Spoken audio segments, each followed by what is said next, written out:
Hello, welcome on in. Today's episode is Sky Beasties of October. Today's episode is an example of what happens when art starts out for fun and turns out to be something in.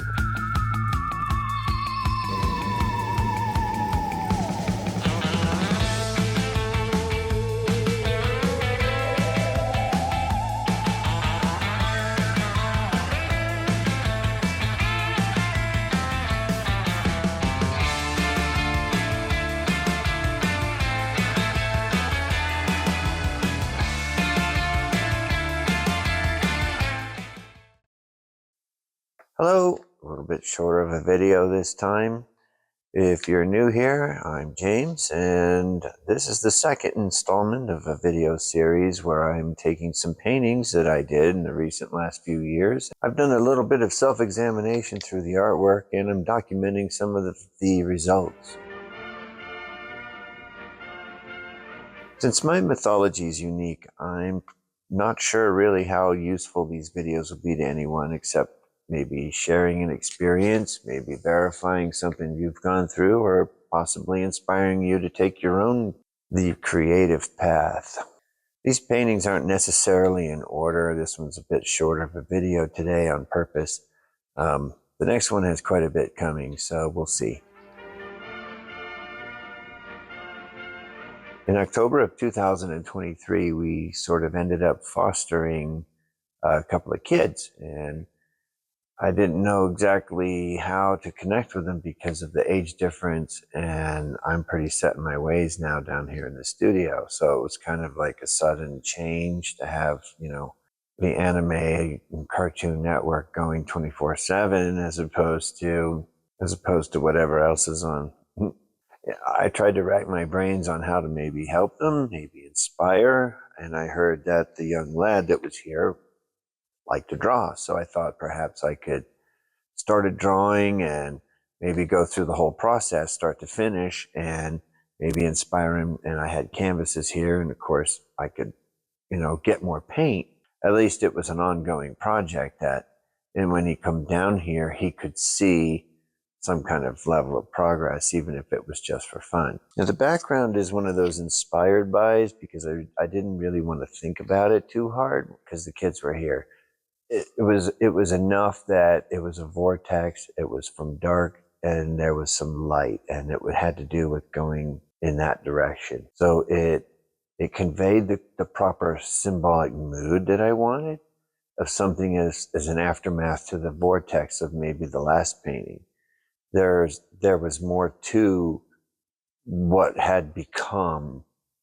It was a resounding thud. In the end, he really didn't have any interest, but I kept going, so I wasn't going to waste the effort. Either way, I was committed to it, and there wasn't any harm done. So, all good, win-win. At the time, I was thinking about these sky whales, the absurdity of these big leviathans floating around in space or among the clouds. I think there was somebody had done an animation with a leviathan, rather large, unwieldy beasts that were floating effortlessly. I think there was a hologram in the museum somewhere too, where an actual ocean whale had, come through the whole building or something. It was really cool.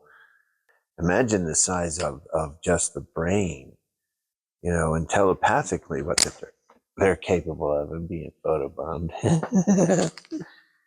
Oh, baby boy made it in the video. You know. And of course, who didn't want to, have their own luck dragon as a kid after the Never-Ending Story, or after Dragonheart, befriending a dragon as such, Drake, who will always go down in history, especially played by Sean Connery. I wanted to entertain the absurd, but the destructive aspect, though still there, was more subdued. This is where the part where I thought something was for fun kind of turned out to be something after all. In the end, I kind of nicknamed him my personal Apophis in a way. Apophis is the center part to Isis, Apophis, and Osiris, which is a birth, death, and resurrection triangle. Apophis was the destructive aspect to make way for the new. It's like Kali. There's other parallels in other different belief systems, but Apophis is just this large force that did battle with Ra every day. It's flying towards the left. Things usually, when they go towards the left, that's signifying heading into the subconscious. That's just a general sort of given. I think it's a Carl Jungian thought, a dream warden, a random element, yet wisdom is present. So the aspect of chaos is diminished. So that was some of my initial thoughts, that it was akin to Apophis, but the fact that it was an agglomeration of different animals didn't go away. And then I stumbled on another aspect through a different way of thinking. Is the rotting disillusionment? Part of me was thinking what these poor kids were going through, the circumstances that they were dealing with and being forced to grow up so fast. They were kind of robbed of their childhood. To me, that's a crime. And anyway, so one of the things that has fascinated me even since I was a kid, I think it was fourth grade, I'm not sure, but this kid brought one of those little sugar cube grabbers to school. And you press the button and it would open the claw. I had to have this thing. So I tried to bribe this kid. It always bugged me. What was it? Where did it come from? But it was the shape. And in the end, it reminded me of something that I saw much later. And it's the Tibetan monks. They'd have a bell in one hand and they had what's called a dorje in the other. And it's this little guy here. I'll put up some more graphics while I'm blabbing about it. But the cool thing is that when you are looking at it, it's representative, but you have these four. Some have more and some have less, but there's a composite animal here called the Makara, and that's what fascinated me.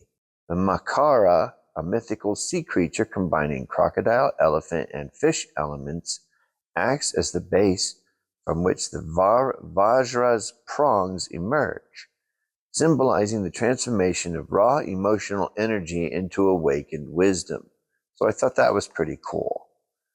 In summary, the Vajra Makara head signifies fierce compassion and the skillful means required to overcome or, quote, consume, unquote, obstacles and negative emotions on the path to enlightenment.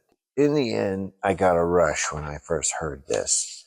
That whoosh that crawls over your skin, all the pins and needles, and it goes from head to toe. Sometimes it's toe to head, but this was head to toe, which just kind of like said it hit home. It just said it rang true. It resonated with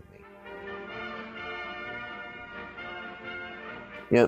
So this canvas is a good example of it starting out one way and it kind of just ending up how it ends up, and whatever your subconscious kicks out. If it makes sense to me later, that's fine, because I don't have a problem with that.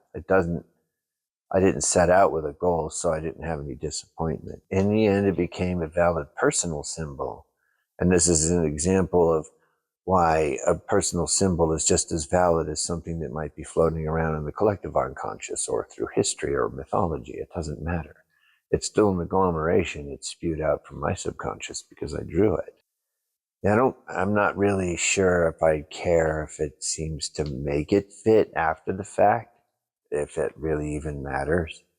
In the end, it clicked with me. I felt the whoosh, and if it resonated as a truth to my personal mythology, then that's how it is. It works. If it works for me, and I'm sure you've got your own examples. This also illustrates how other systems and symbols from other systems can click. They can fit. If it represents a concept or a truth for you, then there's no reason to discount it. And the more you know, the more you have in your toolkit that your subconscious can talk to you with. So I don't see any downside to exposing your mind to all different faiths and different systems and different symbols if you can. It never ends. In the end, I've just scratched the surface. They're just clues, really. But the mystery of it's fun too. I don't really want it fully explained because it's just too fun. In the end, I made a T-shirt out of it called the Therobalena sky whale. And I took the background out and kind of made it like a specimen with the text below the shirt. There's a version of it you can see on the screen now. And that's easy to find if you want to look for Ravenlocke Studios. In our shop, I made those shirts available in different sizes. It's not really a pitch, but if you want to get a hold of the art, you can.